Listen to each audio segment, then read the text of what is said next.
Thank you, Dr. Reeder, and thank you all for joining us in the third installment of Philadelphia Fight's first annual Health Equity Conference, where we are meeting people where they are. This is the third week out of a month-long series of speakers, and we're excited today to be presenting this in conjunction with the Philadelphia LGBT Bar Association, where Stephen Culp is the president. So a big shout out to the Philadelphia LGBT Bar Association for collaborating with us on this presentation. We're happy to partner with them, and we're happy that that you're able to join us. This program is CLE eligible, which means that any lawyers who are in the house and need CLE credits, that they can obtain those credits at the conclusion of this presentation.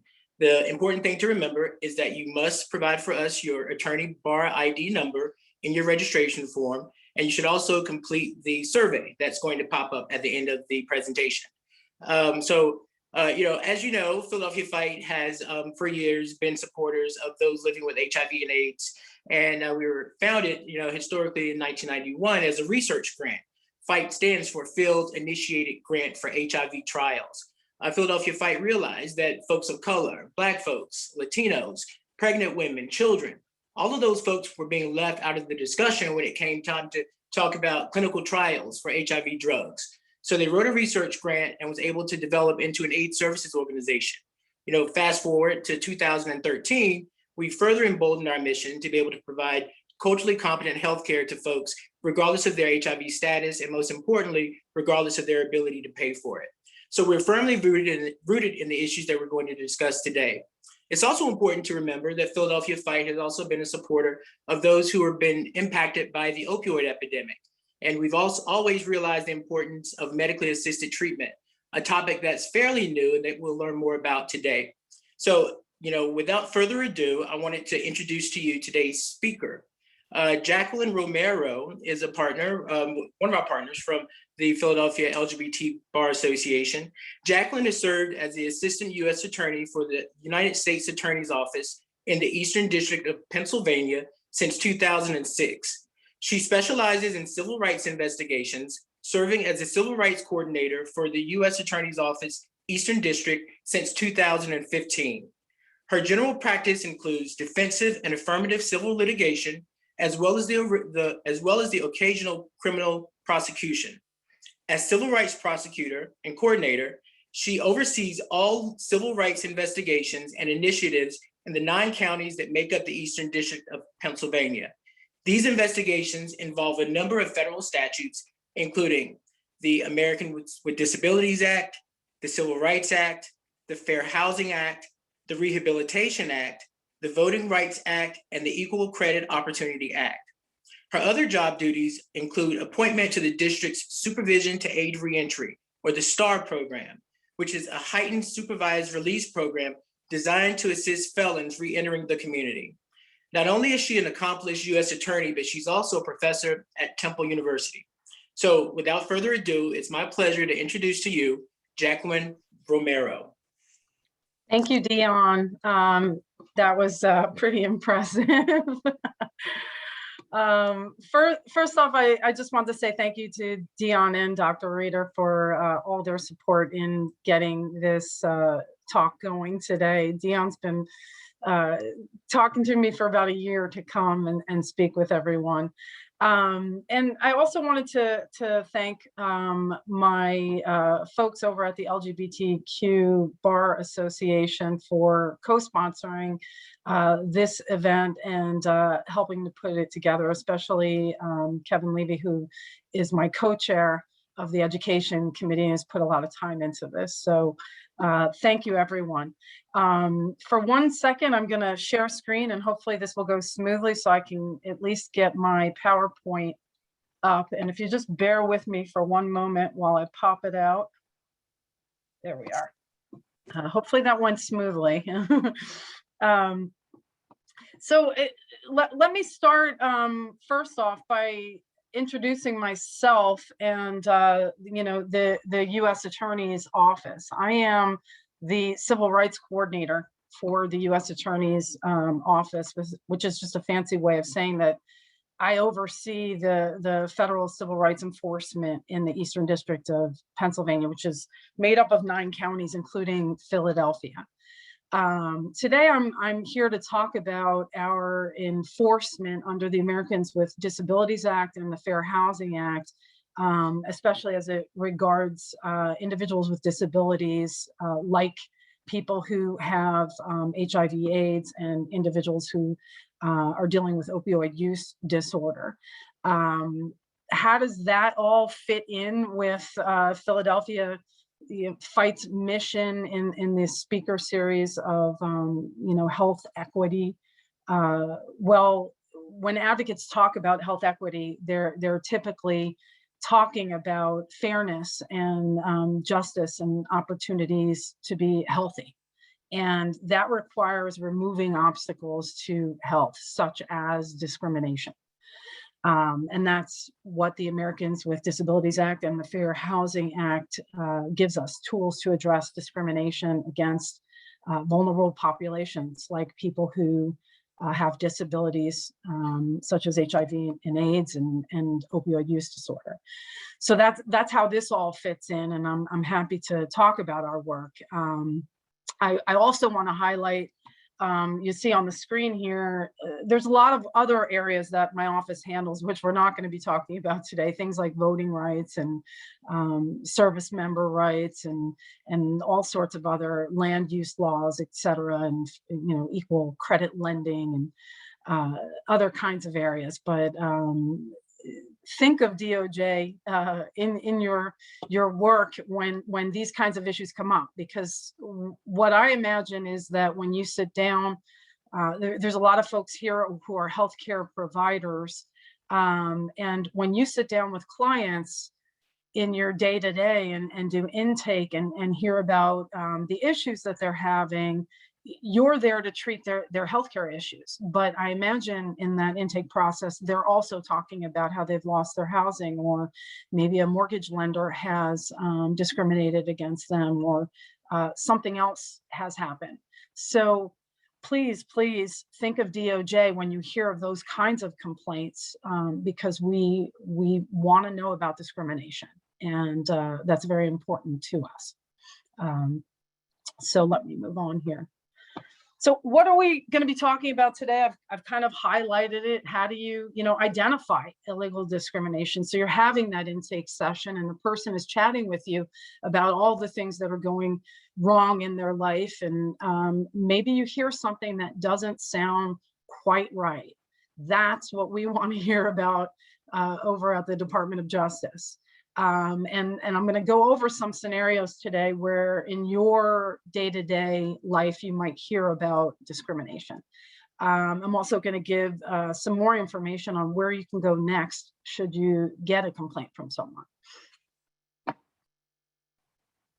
Little bit of just framework for the discussion. I'm going to give you just a brief background on some terminology and basics of the law. This is not going to be a deep dive. I know that we've got lawyers on today, but we also have a lot of healthcare providers. So I'm going to try and keep it very simple.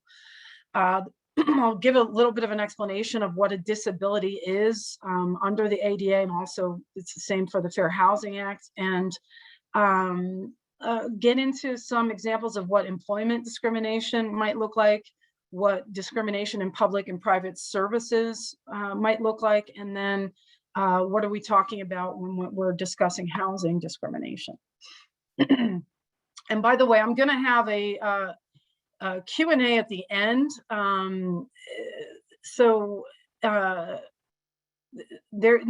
Someone's asked me, is there a way to zoom out of the slides? No, so I apologize if you're trying to see more of the talking heads and the people here. It's going to be mostly my slides for the presentation. And then what we'll do is at the end of the presentation, we're going to open it up for any questions. So please write down your questions. If there's something you think is very pressing, you want to put it in the Q&A, that's fine. But we're going to try and hold off to the end of the presentation to get to those questions. So there's going to be a lot of abbreviations throughout my presentation. So just so we're all on the same page, I think most people have heard of these terms, but I'll go through them very briefly. The ADA is the Americans with Disabilities Act. DOJ is the Department of Justice. SUD is substance use disorder. OUD is opioid use disorder. MAT is medication-assisted treatment, treatment for OUD, combining the use of medications such as methadone, buprenorphine, and naltrexone with counseling and behavioral therapy. So just so we're all on the same page. I don't think I've abbreviated the Fair Housing Act, but that would be FHA if it's in here as FHA. So when we're talking about medication-assisted treatment, I think most folks on here understand what that is. We're talking about drugs such as methadone and naltrexone and buprenorphine, and those types of medications as administered by a physician or someone who is licensed to administer them. Not illegal use of these drugs, not illegal use of other drugs. We're talking simply about treatment that is being given by someone in a medical setting, and it's legal treatment, not illegal treatment. I like to highlight when we're talking about health equities and discrimination against individuals with HIV. This is not just something that DOJ is focusing on. This is from the U.S. Department of Health and Human Services.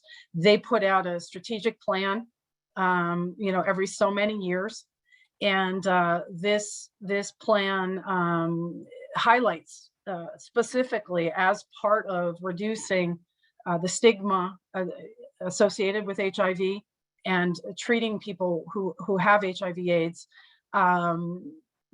Part of the plan is eliminating discrimination. That's from HHS's own strategic plan.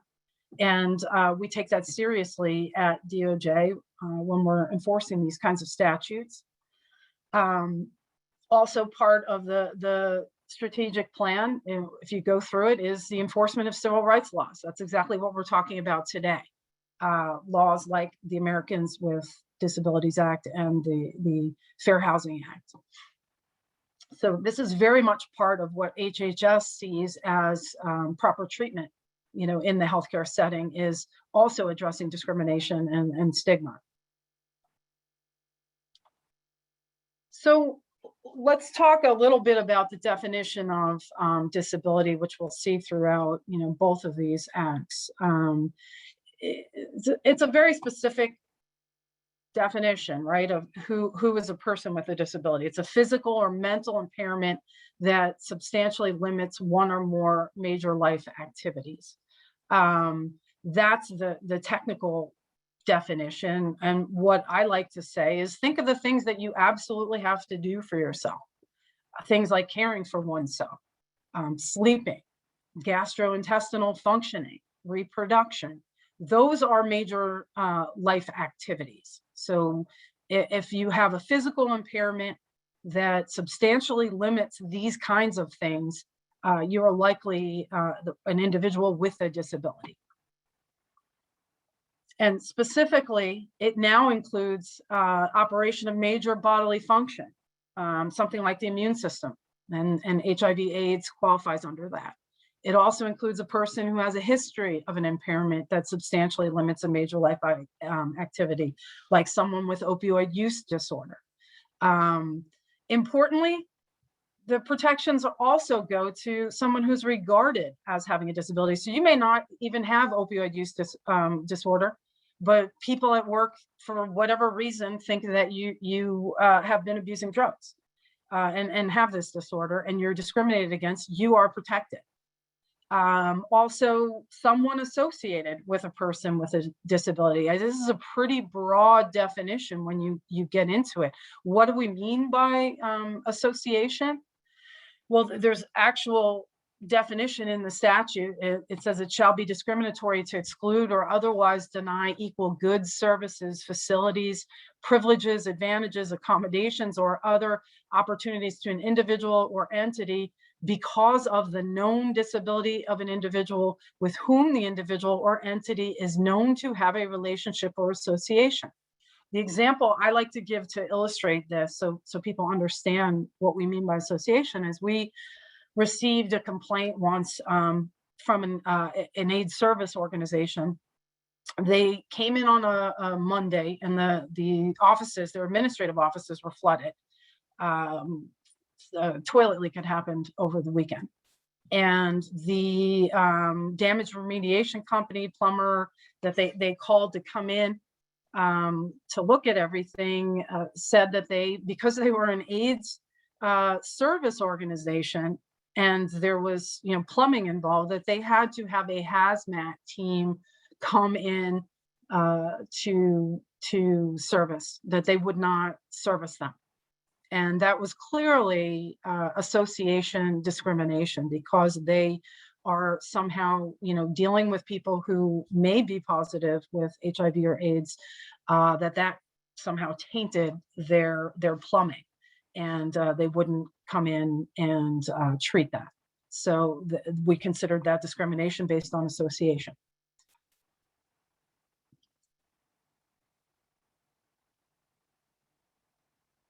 So some caveats here. I'll point out this makes a lot of service providers angry. This is not my definition. This is Congress. When we're discussing opioid use disorder, the definition of disability does not include an individual who is currently engaged in the illegal use of drugs. And I know, folks, that oftentimes when you're treating someone for opioid use disorder, you may get them on methadone or some other medically assisted treatment, and they lapse. They go back and they reuse the illegal drug.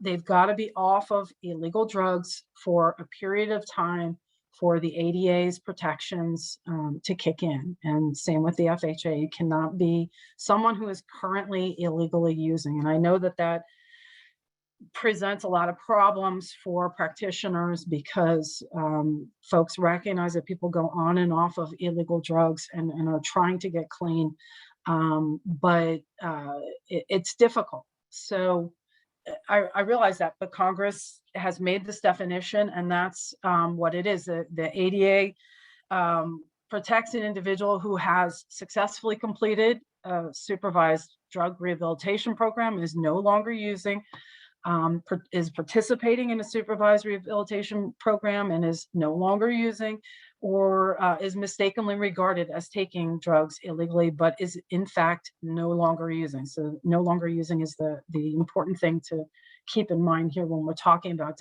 definition of a disability and who qualifies. There's also instances where excluding an individual from services is allowed because that person actually poses a direct threat to the health or safety of others. But there are very specific requirements for folks who want to assert this defense and say that they excluded someone because they posed a direct threat. They actually have to make an individualized determination and examine the person or the situation on an individualized basis, and they have to actually find that there's a significant risk to the health or safety of others that cannot be eliminated or reduced to an acceptable level by reasonable modifications to policies, practices, or procedures. If we come in and someone asserts this sort of a defense, we refuse services because this person posed a direct threat, we hold them to it. We want to see documentation. What was the assessment that you applied? How did you come to this conclusion? What did you rely on to come to that conclusion? It's very specific, and it's a limited sort of a defense when people want to assert that defense. So let me get into some of the areas where discrimination is prohibited. Under Title 1, 2, and 3 of the Americans with Disabilities Act, specific things are protected. So Title 1 regards employment. Title 2, we're talking about state and local governments and the services that they provide. And Title 3, we're discussing public accommodations, so businesses that serve the public. And then the Fair Housing Act, I'll get into, is specifically with regard to certain housing structures and people's rights in housing. So employment covers a lot of employment practices, as you can see. Everything from recruitment, advertising, applying, hiring, compensation, promotion, advancement, terms and conditions and privileges of employment, things like, leave and fringe benefits and training and all the kinds of things that employees come to expect when they're employed. Their tenure, layoffs, firing, failure to provide reasonable accommodations. The Act is very extensive in terms of the kinds of protections that people get by virtue of the fact that they are disabled. However, there are instances where the provisions do not apply. So employers with, for instance, less than 15 employees, the ADA does not apply to that. Certain private membership clubs, the ADA would not apply to. Native American reservations, it does not apply to churches and parochial schools. So there are some limitations on how far the ADA protections go.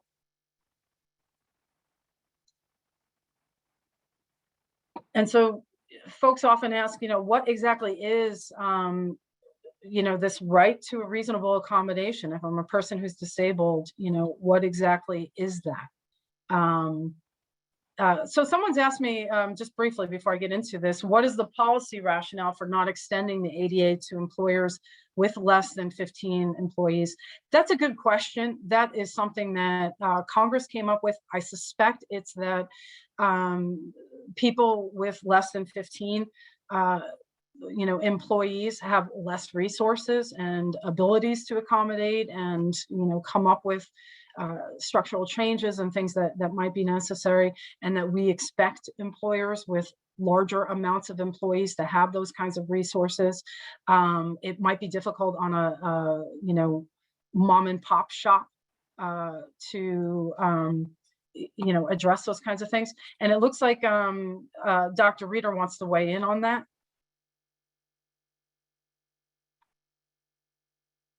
Is that correct or no?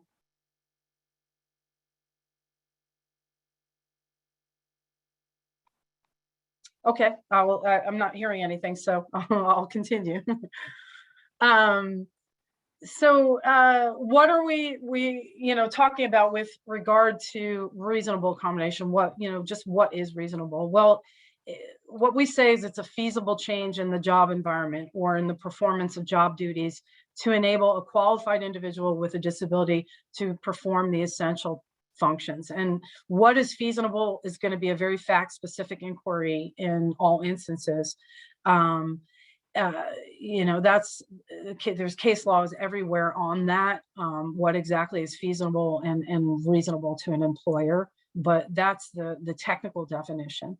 Keep in mind that the employer is only required to address known limitations. So an employee's got to ask.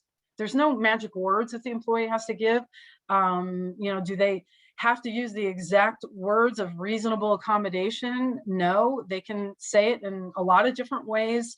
That I need help with this job. I've got limitations because of a disability. I need assistance, etc. That might trigger it. But as soon as the employer knows of the limitations, they've got to get into an assessment of, can they give a reasonable accommodation? The employer may request documentary proof of disability and functional limitation, and they're also allowed to, choose the less expensive route or less burdensome route as long as it's effective in addressing the employee's limitations. A lot of people say with regard to asking about whether they have a disability, when can an employer inquire, or does it always have to be the employee who must ask? Well, very limited circumstances do we allow them to inquire. So before making a job offer, never. They can't ask you, in the initial stages of hiring and interviewing, do you have a disability?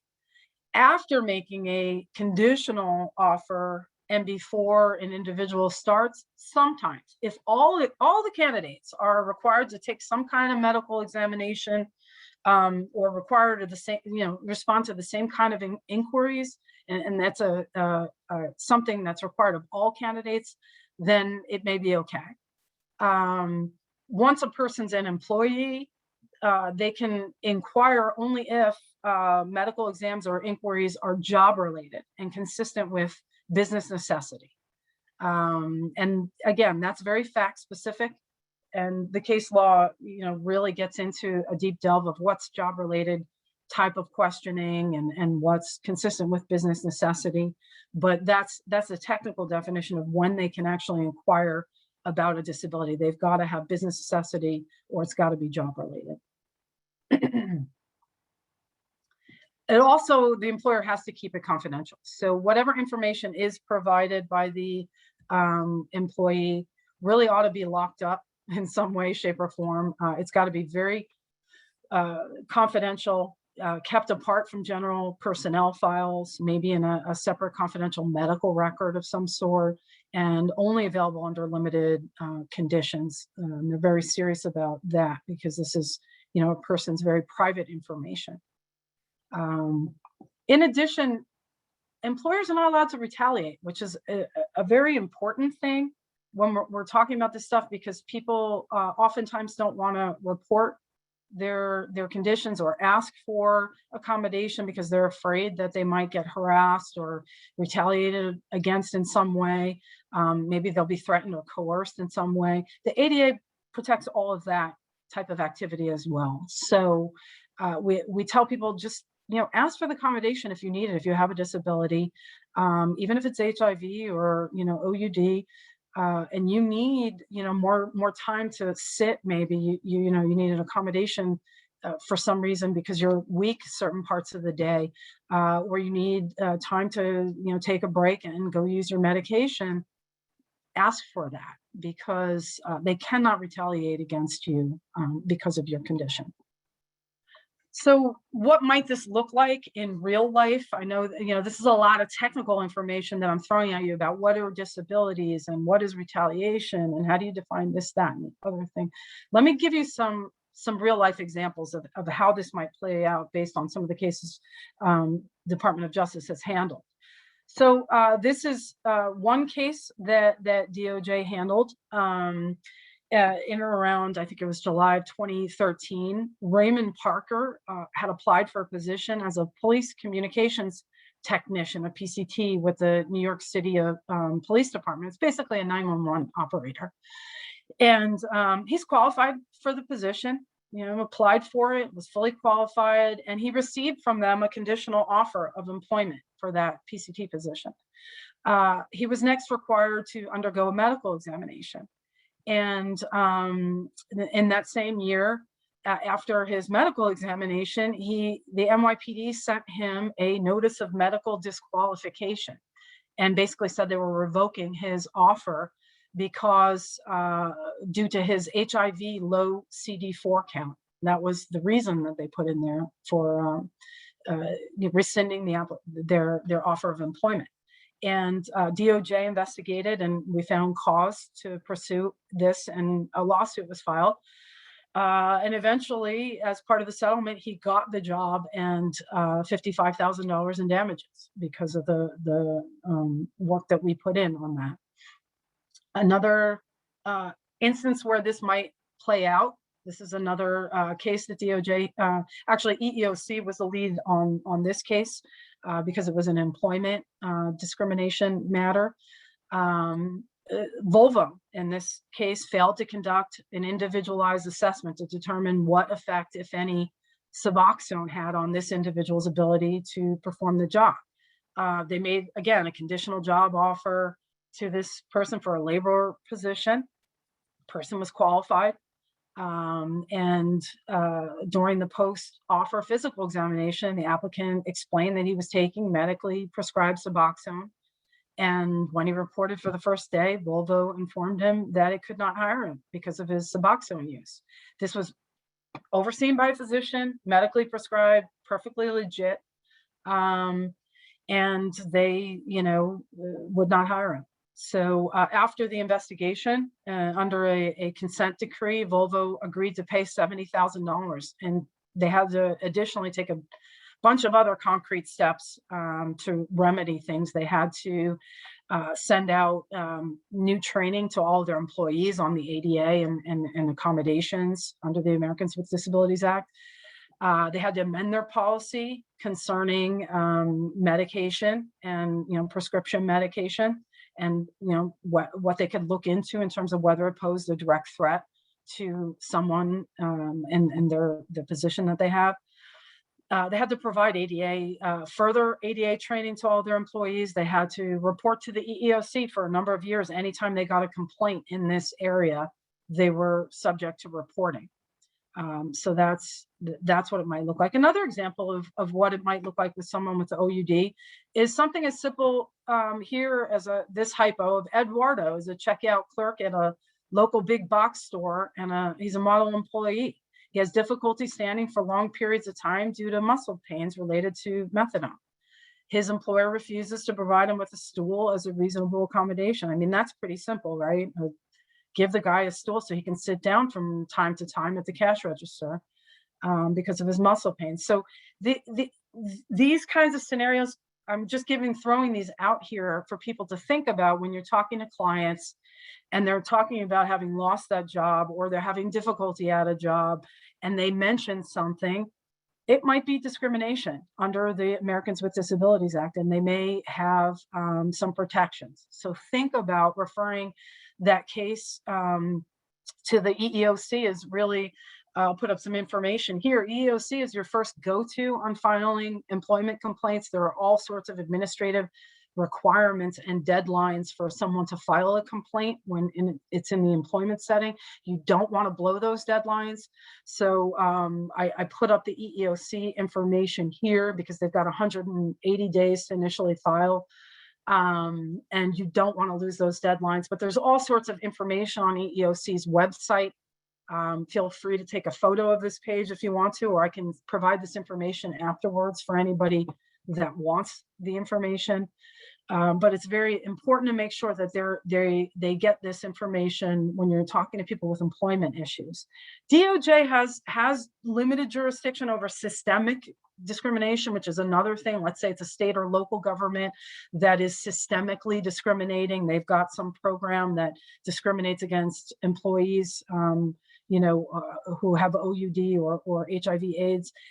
That's different though. So I always advise people go to EEOC first, and EEOC, if it is a case that should be handled by DOJ because it's systemic discrimination by local or state government, we'll refer that over to us. So always think of EEOC with these kinds of employment dispute complaints. Other resources you might want to think about are, Department of Labor has some great resources out there, especially for service providers. I know there's a lot of service providers on today watching this. Getting to Work is an online training for service providers to help them better understand how employment can add value for people living with HIV and AIDS, and lots of other resources there. So I like to throw this one out as a resource center as well. So in addition, under the ADA, you've got state and local government services. That's Title II that I mentioned earlier. Think about all the kinds of services that state and local governments provide. That's what I like to say. So, public libraries, county hospitals, public schools, probation programs, jails and prisons, police departments, courthouses. I mean, the list goes on and on of the kinds of services that state and local governments provide. What might discrimination look like in these kinds of settings? Let's take an example here with the parole board. This parole board prohibits inmates with a record of drug addiction from consideration for parole. Jim, who's an inmate, has a record of drug addiction, but is not currently illegally using drugs. There was a case, Thompson versus Davis, in the Ninth Circuit, where inmates, with a record of drug addiction alleged that they were denied the benefit of public program or activity, consideration for a parole in that instance, by reason of their disability. And an appellate court agreed with them in the Ninth Circuit, holding that the parole board may not categorically exclude a class of people with disabilities from consideration for parole because of their disability. What else might discrimination, in public services look like? Maybe the city adopts and enforces zoning rules that subject residential substance use disorder programs or group homes for individuals with HIV and AIDS to a more burdensome approval process than the city requires of similar entities. We've seen lots of complaints in that kind of an instance come up. That's something that we would love to hear about. We look into these kinds of complaints all the time. So that's just to get you thinking about public services and what might cities do wrong. These are the kinds of things that might pop up. What are we talking about with Title III? Public accommodations, providers of goods and services. Think of everything where the public benefits from what people are doing. So restaurants, the public uses them. That's a public accommodation. Hotels, theaters, libraries, doctors' offices, dentist offices, hospitals, retail stores, health clubs, museums, private schools, daycare centers.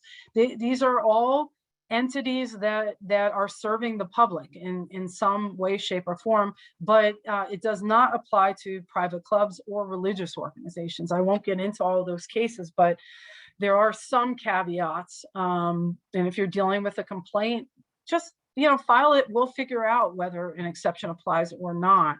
But these are the kinds of entities we're talking about. What might that look like in real life? Well, we've got the case of the Milton Hershey School. This is one that we handled. We received, I'll say as an aside, we received this complaint from the AIDS Law Project. We often partner with community groups that bring complaints to us. So if you're part of an advocacy group and you're hearing complaints over and over again, please consult with us. My information is going to be on the end of this presentation, but we'd love to hear from you on those kinds of things. In this case, Milton Hershey School refused to consider a child for enrollment after his mother disclosed that he was HIV positive. The school, after our investigation, was required to adopt a policy prohibiting discrimination and requiring equal opportunity for students with disabilities in the school's programs and services. They were also required to provide extensive training to their staff and administrators, and they were hit with $700,000 in damages because of this incident, and a $15,000 civil penalty that they had to pay to DOJ.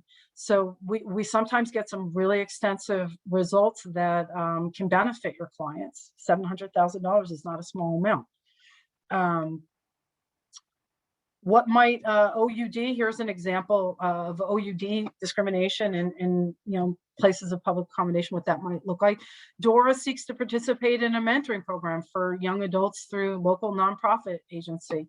DORA reveals as part of the required personal background information her past struggle with addiction to prescription pills and her pride in her 15 years of being completely drug-free. The agency rejects her application based on her past substance use disorder. That's just one example. There are many. We often see, public accommodation issues come up in the medical context, and you can think of just about every medical provider that is out there. It happens, believe me. I've had investigations in almost every one of these examples, from rehab facilities to bariatric surgeons, dentists. Believe it or not, it comes up all the time with HIV positive individuals where dentists turn them away without an individualized assessment.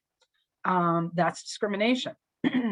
You'll often get the defense from these kinds of providers that it's a health risk. We sent them away because it was a health risk. Well, nowadays we've got universal precautions, and there is very little health risk to your average medical provider in assisting an individual who is HIV positive or who has AIDS, because of universal precautions. There's all sorts of standards out there on hand hygiene and personal protective equipment, etc.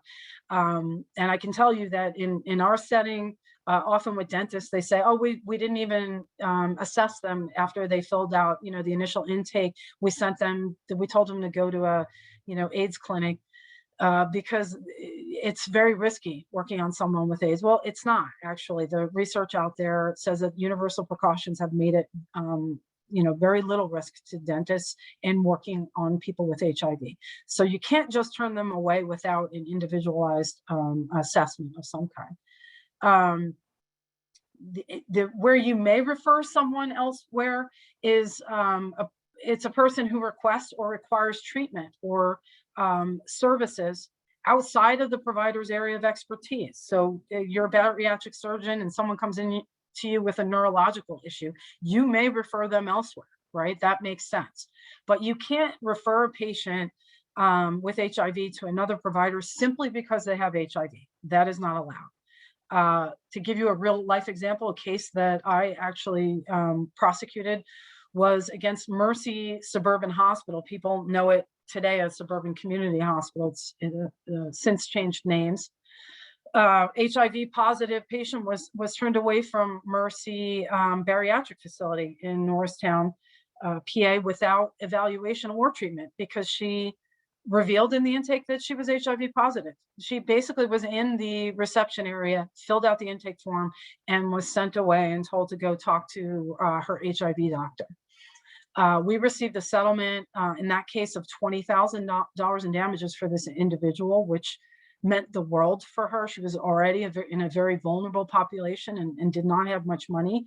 And that $20,000 meant a lot to her in terms of her future healthcare treatment and housing and everything. And $5,000 in civil penalties that was paid to the United States. The company also had to go through all sorts of other things, create a non-discrimination policy, advertise that policy, train its staff, et cetera. And again, this is another case we worked with the AIDS Law Project. So we get a lot of these referrals from people like you who are out there in the community working with these patients. And we appreciate that. It really helps our practice.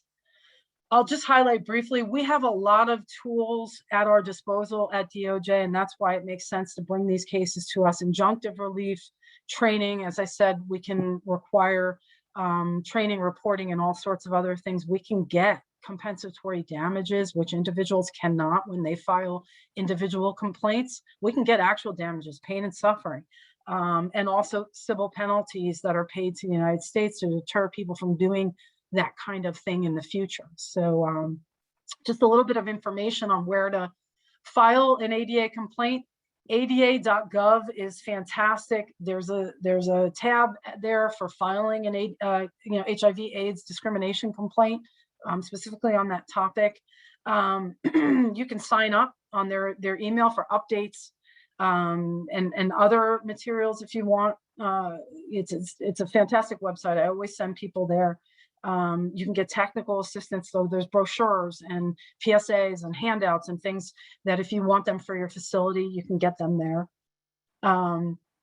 This is just some examples of some of the materials. They've got Spanish language and some other language materials there, so definitely go and check it out. And with that, I'm going to jump into the Fair Housing Act because I want to give us plenty of time for Q&A.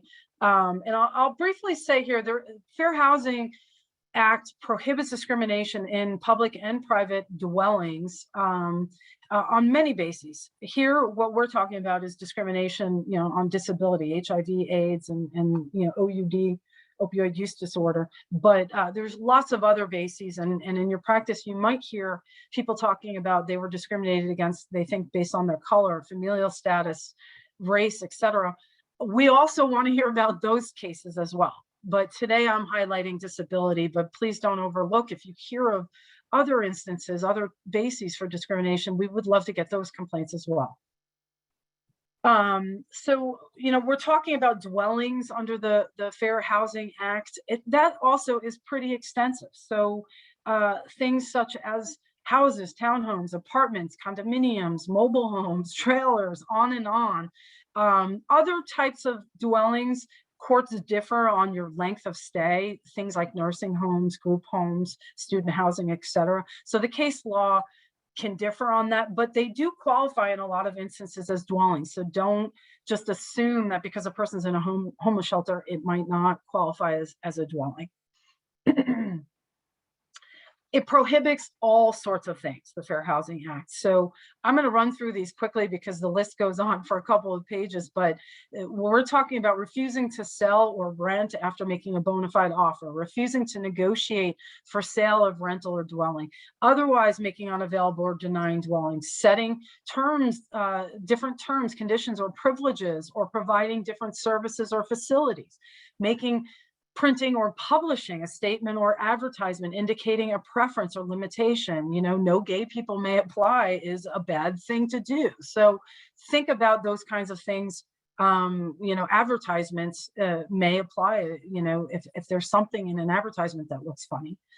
Falsely representing that a dwelling is unavailable, refusing to make reasonable accommodations in rules or services for a person with a disability to use the housing, refusing to allow a person with a disability to make reasonable modifications to his or her dwelling, intimidating, threatening, or interfering with any person for exercising his or her housing rights. Remember, I talked about retaliation. That's also part of the Fair Housing Act. There are some limitations, however, under the Fair Housing Act that you should be aware of.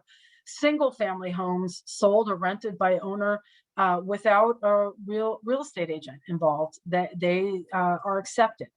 Owner occupied buildings with no more than 4 units are accepted.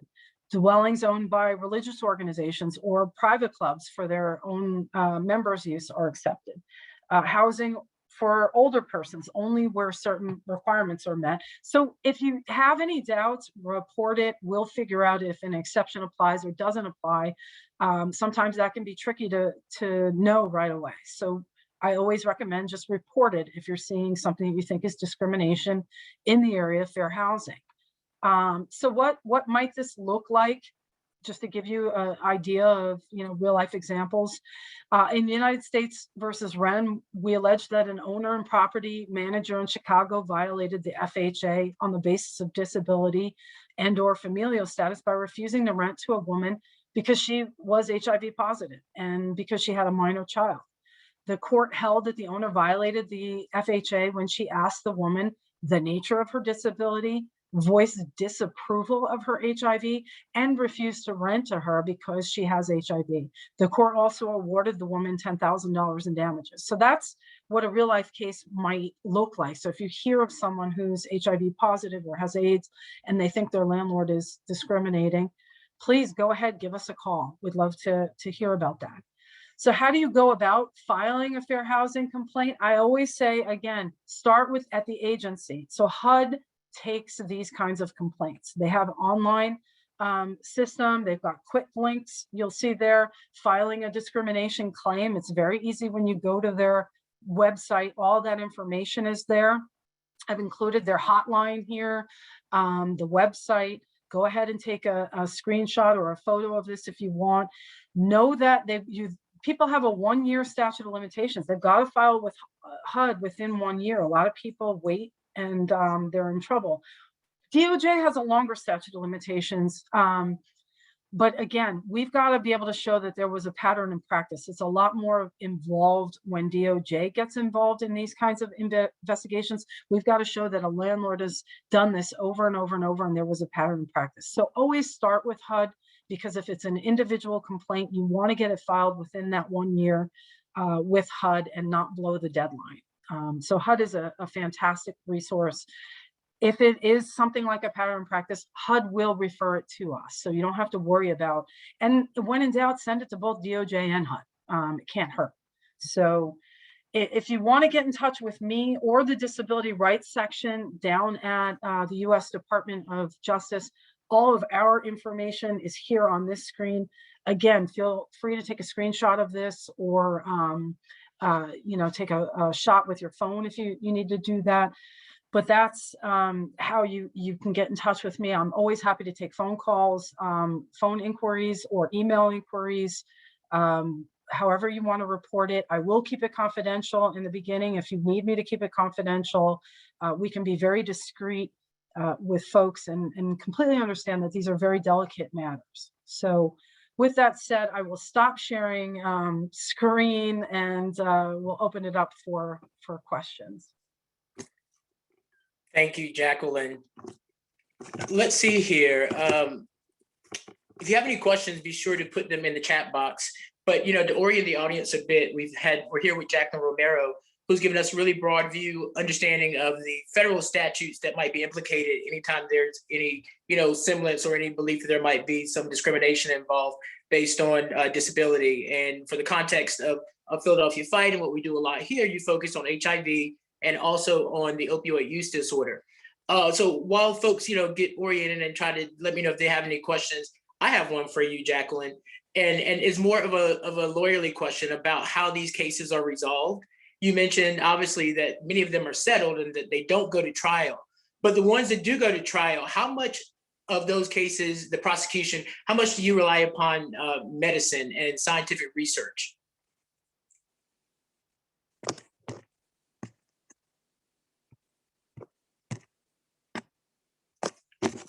Can you hear me?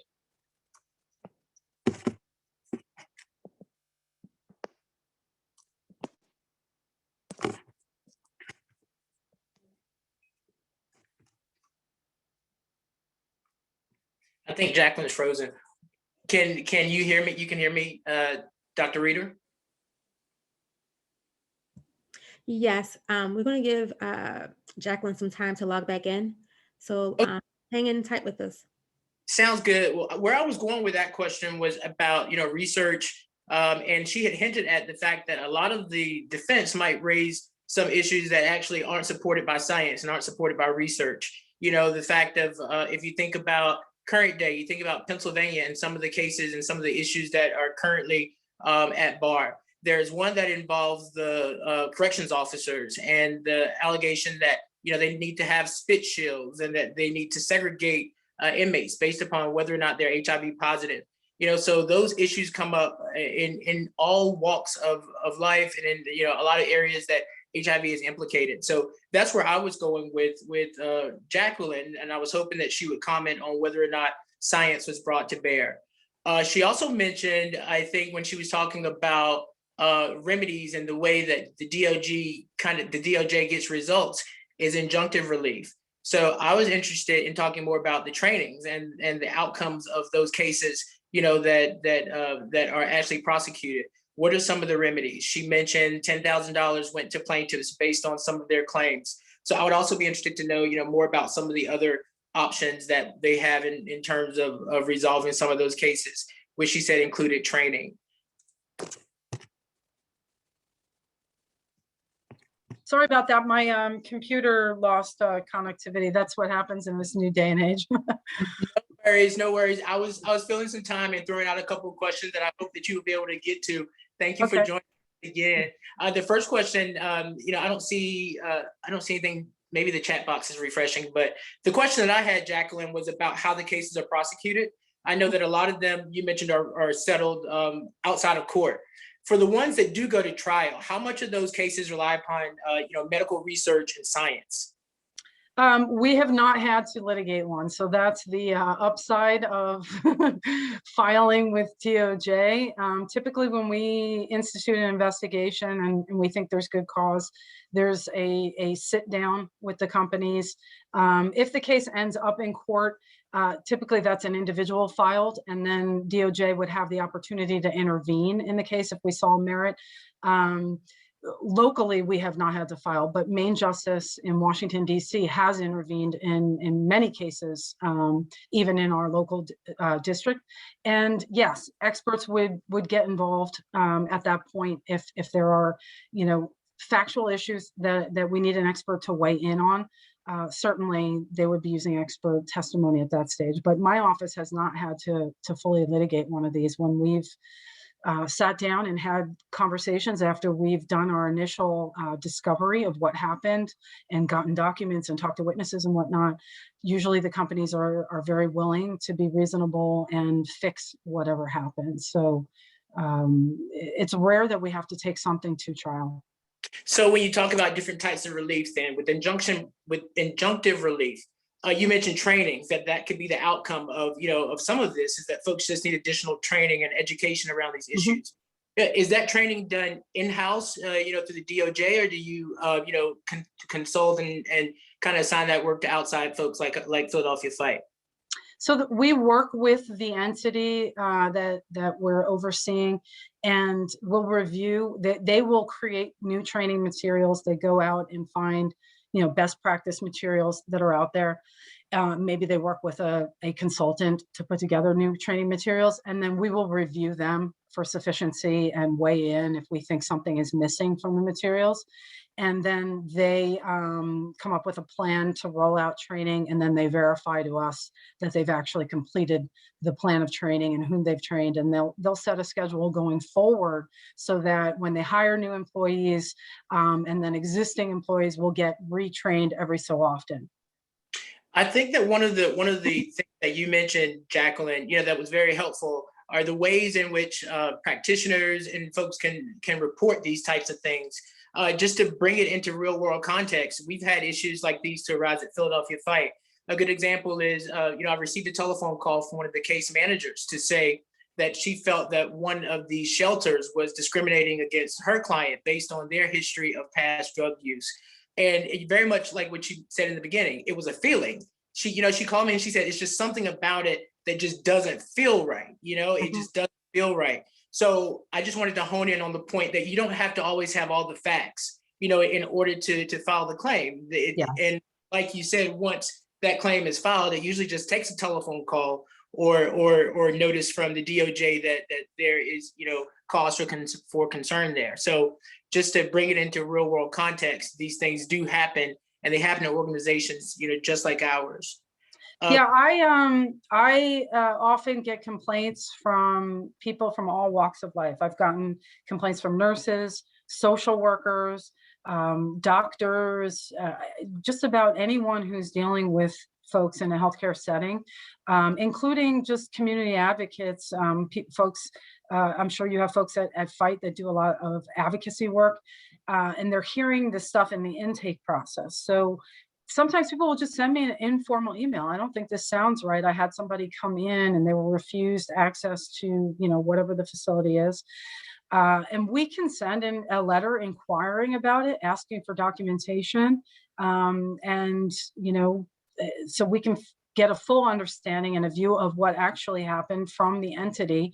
And do they have any policies on this? We can request all their policies and take a real deep dive into it just based on an informal inquiry. Thank you, Jacqueline. We have about 15 minutes left if folks want to continue to send questions in. I have a few very good ones that have been posed so far. Here's one from an attorney in the audience. She says, it's another lawyerly question. For the benefit of potential claimants, can you talk about the advantages and or necessity of contacting your office for a governmental investigation rather than contacting private counsel for purposes of filing a lawsuit? So I think that question is getting to the heart of, which way should a claimant go? Should they run to a private attorney and, and have to deal with navigate the system that would, trigger, or should they go directly to your office to kind of get the ball rolling? Sure. Well, like when you talk about the Fair Housing Act, one huge benefit is our statute of limitations. So we've got 3 years to bring a case from when DOJ found out about the discrimination. So it could have been something that happened 7, 8, 10 years ago with an individual, and for whatever reason, we're just being notified of it. A lot of times in sexual harassment lawsuits, I will find out about something way after it has occurred, and we start looking into it, and there's clearly a pattern in practice with that entity, and we can make a case. So that's a huge difference. Sometimes the statute of limitations for DOJ is a lot longer than what you'll get as a private individual. The other really large benefit is, I mentioned in the presentation, we can get damages, compensatories and otherwise. And a private individual can really only get equity relief, and their attorneys can get their costs reimbursed, but they're not going to get damages. So I've worked with a lot of vulnerable populations and individuals who don't have a lot of money. And so even $10,000 in damages can be life-changing for someone. Right. Here's a question. Do you see any trend in the number of complaints? I'd hope that we see fewer and fewer of them, but is there any evidence of that? surely HIV in particular is better understood and less feared than it was when the ADA was adopted. So what are the numbers looking like? Are these cases trending upwards, downwards? I would say our HIV discrimination complaints over the last 5 years or so have definitely trended downward. So that's a really positive sign. In terms of OUD, that's still pretty steady because we're still grappling with the opioid epidemic, and that's it's a double-edged sword of my office, right? So we prosecute opioid cases against doctors and others who are prescribing illegally and selling drugs on the streets. But we're also tackling it from the civil rights end for people who are addicted. So we kind of take both angles at this crisis, and it's still a crisis. So we're still seeing a pretty steady trickle in that. I have one question, but before we get to that one, I want to ask you something, Jacqueline, that might be a bit controversial here. And it is about the opioid use epidemic, and particularly the federal government's stance on safe injection sites. The reason why I asked the question is because we talked about medically assisted therapies and treatments and the DOG's stance in protecting folks, against discrimination. So I didn't think we would have a real, intellectually sound conversation without at least meeting that question. Is there a conflict there with, the way the DOJ approaches issues like safe house and safe injection sites and how they approach other issues impacting folks with OUD? Sure, I'm gonna not be able to answer that because there is ongoing litigation. So I apologize. I know folks would love to hear about that, but can't go there. Sorry. Yeah, you can't hate me for trying. Yeah, no, good try though. So here's a question from Adam Nestor, an attorney out in the audience. He says, do you see any particular challenges and opportunities with regard to addressing accommodation issues or discrimination issues as people start to engage with housing, service providers, and public accommodations again, in the current COVID impacted environment?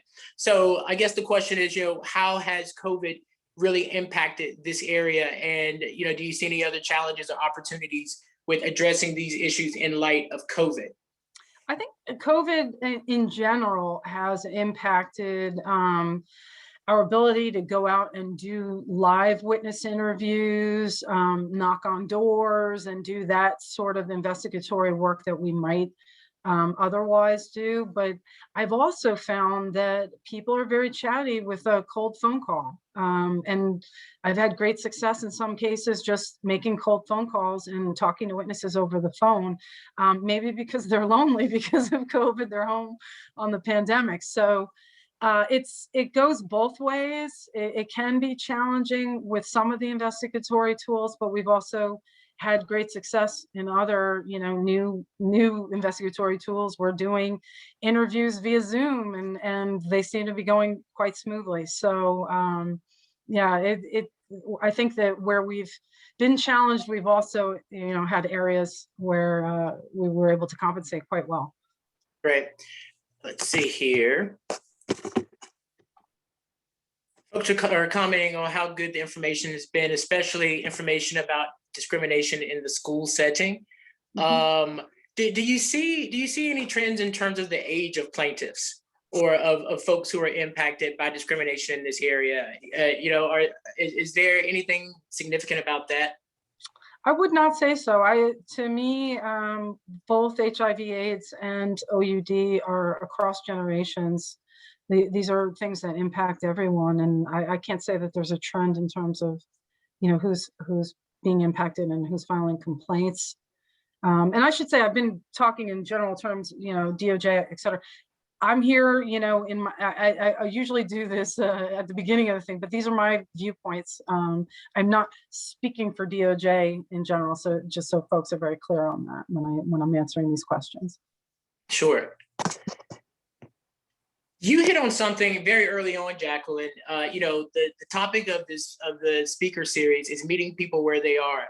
And you talked a little bit about why these issues are issues of health equity. As we wrap up, can you summarize again, bring that back to what we're talking about, where we are, health equity. How is it that combating discrimination against folks with HIV and people with the opioid use disorder, how is that promoting health equity? Or I think, HHS has said it best in their strategic plan that this is very much an issue of making sure that people are receiving equal opportunities for health. If they're being discriminated against and the stigma is following them, it impacts every other aspect of their life. It rolls over into areas like employment, as we've seen in some of the examples here. And services that they can get, basic public services from places of public accommodation. As you know, that is a spiraling effect on people. It is affecting their ability to get equal treatment in the health setting, but then it spills over into other areas of their life. So it's very much an issue of health equity as recognized by HHS in its strategic plan. So we feel, very good in doing this enforcement work as they've directed, and as we are allowed to do under the ADA and the FHA. Thank you so much, Jacqueline. Thank you. We don't have more questions, I want to thank everybody for joining us. Thank you to the Philadelphia LGBT Bar Association for their support. And we invite you to come back and join us next week at the same time for the 4th and final installment of our Meeting People Where They Are Health Equity Speaker Series. We'll be sitting down with Dr. Charlene Flash. She is the CEO of a federally qualified health center down in Texas. And she's going to give us some really good tools on how to bring our best selves to this health equity world and how we can promote better health outcomes for everybody that we impact. So thanks again. And for the folks in the audience who have received or requested receipt of CLE credits, it's very important that you complete the survey that's about to pop up on the screen and to make sure that you provided for us your bar ID number so that we can make sure you get those credits. But thank you again for everybody joining us, and we will see you next week. Thanks, everyone. Thanks, Jack.